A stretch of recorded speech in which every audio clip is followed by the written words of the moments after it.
ሰላም ጤና ይስጥልኝ የተወደዳችሁ የሶሎዳ ሚዲያ አድማጭ ቤተሰቦቻችን እንዴት አላችሁ? ለዛሬ ነሐሴ 11 2018 ዓ.ም ዕለተ ሰኞ ያዘጋጀናቸው አዳዲስ ትኩስና ወቅታዊ ሀገራዊ እንዲሁም ዓለም አቀፋዊ የዜና መረጃዎቻችን ይዘንላችሁ ቀርበናል። እነዚህ አዳዲስ ትኩስና ወቅታዊ ሀገራዊ እንዲሁም ዓለም አቀፋዊ የዜና መረጃዎቻችን እስከ መጨረሻው እየተከታተላችሁ ከኛ ጋር እንድትቆዩ ከወዲሁ በታላቅ አክብሮት ጋብዛለሁ። አብራችሁኝ ቆዩ። በሰባ እንደርታ ወረዳ አንድ የፖሊስ አባል ህይወቱ ማለፉ ተገለጸ።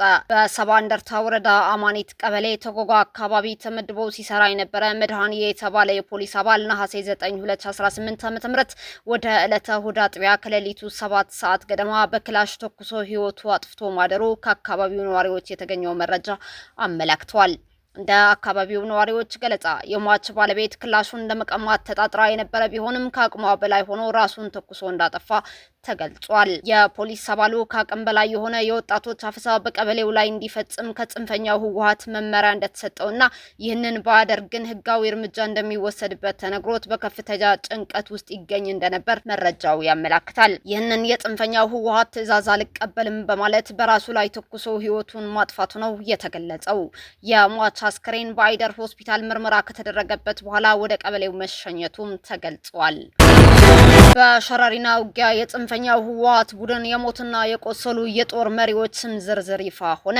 ጽንፈኛው ህወሓት በሸረሪና በኩል የከፈተው ጥቃት አስመልክቶ በተካሄደው ውጊያ ለሀገር መከላከያ ሰራዊት እጃቸውን የሰጡ የአርሚ 13 ታጣቂዎች ትናንትና ነሐሴ 10 2018 ዓ.ም ወደ ሁመራ ካቀኑት የትግራይ ተወላጆች ወደ ተማረኩት ታጣቂዎች ባደረጉት ጉዞ ላይ ምስላቸውና ቪዲዮአቸው ይፋ ተደርጓል። በዚህ አጋጣሚ በሸረሪና ውጊያ የሞቱ የቆሰሉና ደብዛቸው የጠፋ የህወሓት ቡድን የጦር መሪዎች ዝርዝርም ይፋ ሆኗል። ከሞቱት መካከል የኮሩ ምክትል አዛዥ ግሩም፣ በኮር ውስጥ የፋይናንስ ኃላፊ ወዲ ቀሺ እንዲሁም በኮር ውስጥ የህግ ክፍል ኃላፊ ስዩም ሲሆኑ የቆሰሉት ደግሞ የአርሚ 13 ምክትል አዛዡ ማሞ ገረዝሄር፣ የኮር ኮሚሳር አብርሃለይ እንዲሁም የአድዋ ክፍለ ሰራዊት አዛዥ መብራቶም ሲሆኑ ደብዛቸው እስካሁን የጠፋ የተባሉትም የኮር አዛዥ በምራጭ፣ የኮር ኮሚሳር ሀዱሽ ኃይልና እንዲሁም የኮር ምክትል አዛዥ ሰለሞን መሆናቸው ከስፍራው የተገኙ መረጃዎች ያመላክታሉ። ከትምህርት ቤት ደወል ይልቅ የጦርነት ነጋሪት እየተጎሰመባቸው ያሉት የትግራይ ታዳጊዎች በተለያዩ የሀገራችን ክፍሎች የሚገኙ ወጣቶችና ታዳጊዎች ለአዲሱ የትምህርት ዘመን በስነ ልቦና በቁሳቁስና በሞራል ከፍተኛ ዝግጅት በሚያደርጉበት ወደ ትምህርት ገበታቸው ለመመለስና ነጋቸውን በእውቀት ለመገንባት የሚያልሙበት ልዩ ወቅት ላይ ይገኛሉ። በየክልሉ የሚገኙ ተማሪዎች ደብተሮቻቸውንና የመማሪያ ቁሳቁሶቻቸውን አዘጋጅተው አዲስ የእውቀት ምዕራፍ ለመጀመር በጉጉት የሚጠብቁበት ጊዜም ነው። ነገር ግን ይህ ደስታና የትምህርት ጅማሮ ለትግራይ ክልል ወጣቶችና ታዳጊዎች እውን ሊሆን አልቻለም። የክልሉ ወጣቶች ከትምህርት ገበታ ከሰላማዊ ህይወትና ከብሩህ ተስፋ ይልቅ በሞትና በህይወት መካከል በሚወዛወዝ አሰቃቂና መሪር እውነታ ውስጥ ይገኛሉ። የከሰረው የህወሓት ቡድን ክልሉን ብቻ ሳይሆን የወጣቶችንና የታዳጊዎችን የነገ ተስፋ በግልጽ እያደናቀፈ ይገኛል። የቡድኑ አምባገነናዊና ግትር አካሄድ ክልሉን ወዳልተቋጨ ቀውስና ምስቅልቅል ከመምራቱም በላይ የአዲሱ ትውልድ ህይወትና ጊዜ በክንቱ እያባከነው ይገኛል። ወጣቶች እውቀት፣ ክህሎትና የስነ ልቦና ዝግጁነት የሚያገኙበት ወሳኝ የእድሜ ክልል ላይ ያሉ በፖለቲካዊ ሴራና ግጭት ምክንያት ህልማቸው አደጋ ተጋርጦበታል። የትግራይ ክልል ታዳጊዎች የትምህርት ቤት ደወል ከመስማት ይልቅ የጦርነት ነጋሪት እየተጎሰመባቸው የከፋ የስነ ልቦና ጫናና የተስፋ መቁረጥ አደጋ ተደቅኖባቸዋል። ይህ ደግሞ በነገው ትውልድ ስነ ልቦና ላይ የሚተው ጠባሳ በቀላሉ የሚጠገን አይደለም።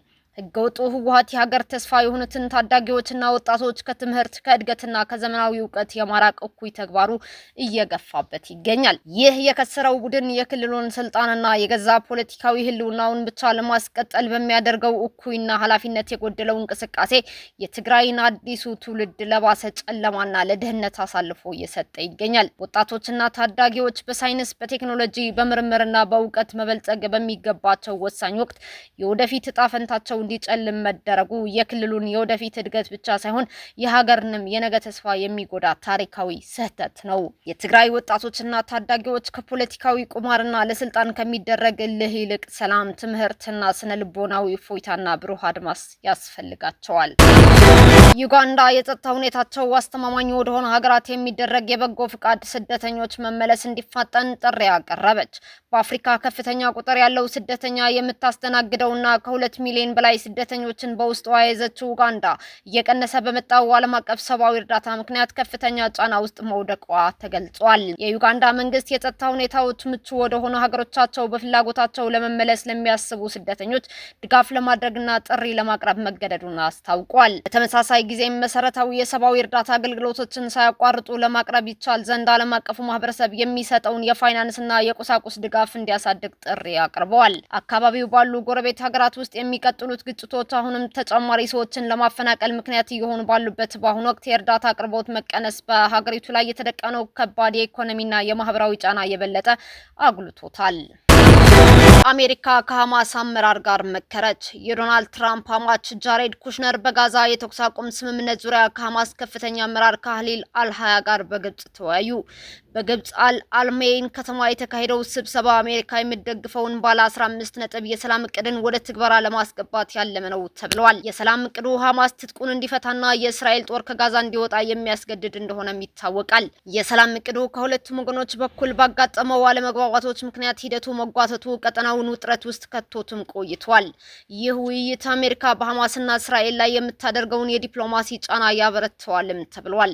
ኩሽነር ከዚሁ ስብሰባ በመቀጠል ከእስራኤሉ ጠቅላይ ሚኒስትር ቤንጃሚን ኔታንያሁ ጋር ለመወያየት ወደ እስራኤል ያመራሉ ተብሎም ይጠበቃል። በሌላ ዜና የኢራን ጦር የአሜሪካ ወታደሮችን ለገደለ ወይም ለማረከ $30,000 ጉርሻ እንደሚሰጥ አስታውቋል። ድርጊቱ በሴት ከተፈጸመ ደግሞ የተሰጠው ሽልማት በእጥፍ እንደሚሆን ተገልጿል።